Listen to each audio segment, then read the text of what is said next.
Hi, if you're watching this, you probably want to have a completely natural birth. And you want to do it as natural as possible, right? You don't want anybody to touch you, poke you, treat you like a piece of meat, have you leave your dignity at the door.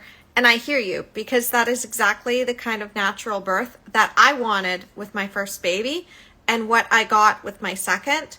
Although I will preface that by saying I did make some mistakes in my early labor that I then rectified when I decided, you know what, I'm not calling the midwife until I am actively pushing. If you want to know more about that, you can always go and check out my book, Your Empowered Birth, where I talk about those two birth stories. I talk about the mistakes that I made with my first baby in chapter 3, which is called A Harsh Lesson. And in chapter 4, Reclaiming Birth, is when I actually learned what I needed to do to have that hands-off experience. But say you're doing this in the hospital or in a birth center, or you have a midwife. You're not doing this as a free birth, okay? There is one phrase that you are saying when you're planning your natural birth that is derailing it. Okay, are you ready? Because I'm going to tell you what it is. It's when you say that you would like to have a natural birth as natural as possible, but of course, you're open to being flexible in your plan because you can't predict anything. The second you put that energy out there of, I want to have a natural birth, but of course things happen, so I'm open to whatever, and I need to, if I have to do this medically necessary thing, obviously I'll do it. The second you put that out there, what you're doing is you're telling your body and yourself and your mind, this isn't going to happen. I see this so often, specifically with first-time moms, where they say, oh, of course I want to have a natural birth as natural as possible, but you know, things happen. So of course I need to prepare for that. Here is what I do differently with my clients when we're creating the birth plan. And one of those secrets, as I said, is that you don't want to put that energy out there of thinking that this is just, if you're lucky, you'll get that hands-off natural birth. No. You've got to put all of your energy and focus into, this is happening. And maybe there's like a 10 or 1% chance that something's going to go wrong, but it's not going to be something's going to go wrong more likely than this audacious outcome. And this is actually what my friend and birth partner, like she's like my advocate, and she does the components for mindset. She also teaches pieces on how to get your natural birth in the hospital setting, because of course I do home birth. I was very strictly a home birth mom, but she had chronic high blood pressure, gestational diabetes. She's 41 years old. She actually wanted to have medical help within her birth experience. She wanted it hands off, but at the same time she wanted to be in the hospital, so she has that component. And what she did is she was just like, this is happening. I'm going to have a completely unassisted vaginal birth after cesarean. Nobody's going to touch me. In fact, she even told her doula this before she was heading out the door. She's like, I don't want anybody to touch me. Now again, she had every single odd stacked against her, but because of her audacious belief in herself, she managed to do it. So even if you happen to be high risk or an older mom, or you have the odds stacked against you in the medical system, that does not mean that you can put that energy out there and say, oh, I want to have a natural birth, but you know, things happen. No, stop saying that. Just stop saying that. Okay? Just stop saying that things happen, because you're inviting that in. You're just inviting that in.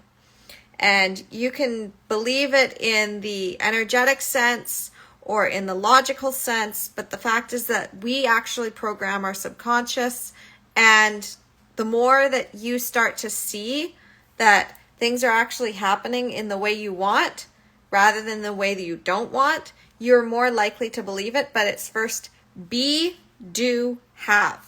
Okay? So it's be that. Already have it envisioned. This is happening. Do it. Work towards it. And Your Empowered Birth actually gives you the roadmap to how to do it. And then at the end, you have it. Okay? So that's my secret for you today. Thank you so much for watching. If you're loving these videos, make sure you like and share and save them. Make sure that you come back and check out the rest of the stuff on my channel. Go and watch some of the previous videos where I talk about being the relationship leader. Videos that I have put out there in the archives are all about helping you get the birth you want without having to fight, beg, or compromise. They're all geared towards you if you are looking to have that hands-off experience. Because oftentimes when you say you want to have a natural birth, what you're getting in the hospital, not natural. In fact, even in a natural birth group designed for women who want to have a natural birth, and the philosophy is a hands-off birth, they are still making the same mistakes over and over and over again. And like, it's that ingrained in our culture and in our society that we think that we have to do this when really we don't. Really, none of that stuff matters. And you're falling into those natural birth traps, which I mentioned in chapter, I believe it's chapter 1 of Your Empowered Birth, right after the introduction.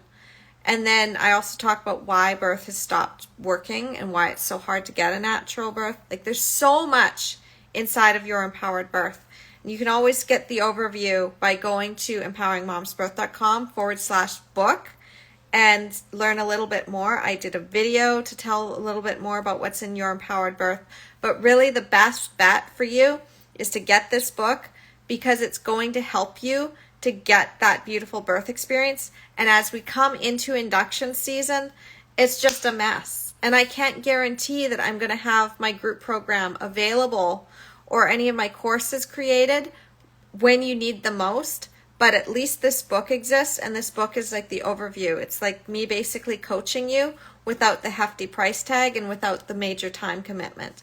You could read this book in a weekend. Like, I have actually had a lot of success with my clients. They've read through this book. One of the actual requisites that I have when working with my clients is they have to read this book. They need to do the exercises, because the more that they can do on their own with those exercises and going through the birth plan course that comes with this book, the more I can just get granular with it and get them very targeted so that they move towards their dream birth. They avoid a lot of those pitfalls, and then they end up doing a lot more faster. Like, I can get this done in 6 weeks or less with some of my clients. Like, there's been women that have come to me at 35 weeks, and I was like, I don't know how much I'm going to be able to do, because like, there's a lot of mindset components to this, and trying to plan your birth when you've already got a care provider that is doing all that pushback, sometimes it's like, look, I have to be honest with you. This is going to be a lot harder. You've got to do the work. If you came to me at the beginning of your pregnancy or before you got pregnant, that would be different. But if you've got this book and you aren't pregnant yet, and you're planning to be, or you've already had one really disappointing birth experience, you want more children, but you just don't want to go through what you went through again, this book is going to help you.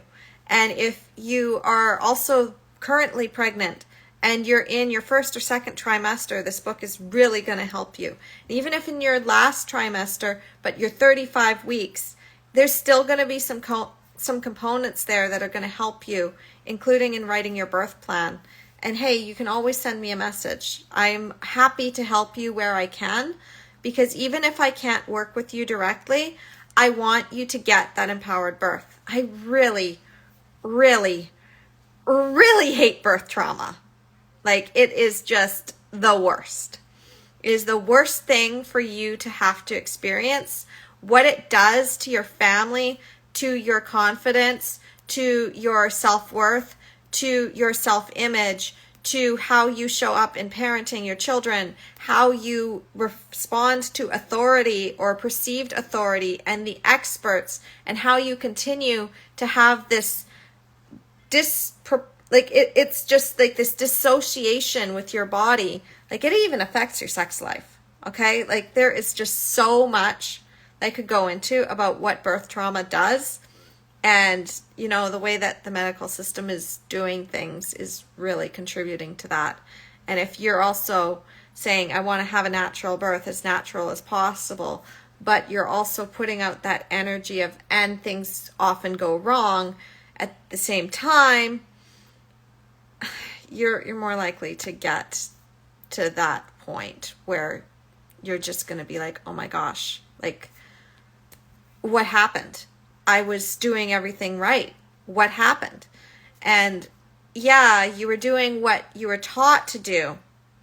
But as you're going to find out in my book or in any of the stuff that I teach, or go back and watch some of the other videos, and what I've really learned over the last 10 years is that there is a disconnect when you say, I want to have a natural birth as natural as possible, and I'm open to intervention if it's needed.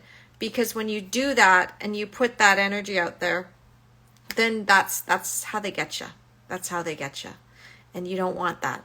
Okay? So you got to stand in your power and have that audacity to say, I'm having a natural birth as natural as possible. If something happens, all right, I'll go there. But I'm not looking at that plan. I've got my backup plan, but I'm not looking at it. It's just there as a safety net. But we don't need the safety net because we've got our big audacious goal. And even when you come to your care provider at the beginning of your pregnancy and are interviewing them, you are not focusing on it at all from a place of, and in case I need a C-section, I want this, and in case I need an induction, I want this. No, it is, this is what I want. I basically want you to facilitate me having a hands-off birth. How are you going to support me in that? I'm not doing this test. I'm not doing that test. I'm not doing this intervention. I'm not taking this standard of care. You create your own, and then you pay attention to what they say. Because if you're not in that energy, if you're not already in that space, then the second they start putting their agenda on you, or the second your family starts to put that scare tactic on you, and you've only said, I want a natural birth, but I'm open to this, you're opening yourself up to not having a natural birth. You're opening yourself up to birth trauma. You're opening yourself up to the C-section that you say you don't want, but you're opening yourself up to it. You're opening yourself up to that induction that is going to get pushed on you because it is induction season. And I'm sorry, but it happens every single year, and I'm already seeing it. All right? So go check out Your Empowered Birth, because a lot of the way that natural birth is being taught just keeps perpetuating those same natural birth traps over and over again. Still gets you to comply with the medical system and our birth culture. And I'm done with that. I'm seriously done with that. And if you're finding this helpful, please pass this on to a friend as well. And if you're looking for a really good gift to give a mom, Your Empowered Birth is available on Amazon. So you can always get that for them for the holidays or a baby shower or whatever they need it for. But the sooner you get that book, the sooner you have the roadmap. All right. I love you. I'll talk to you soon. Bye.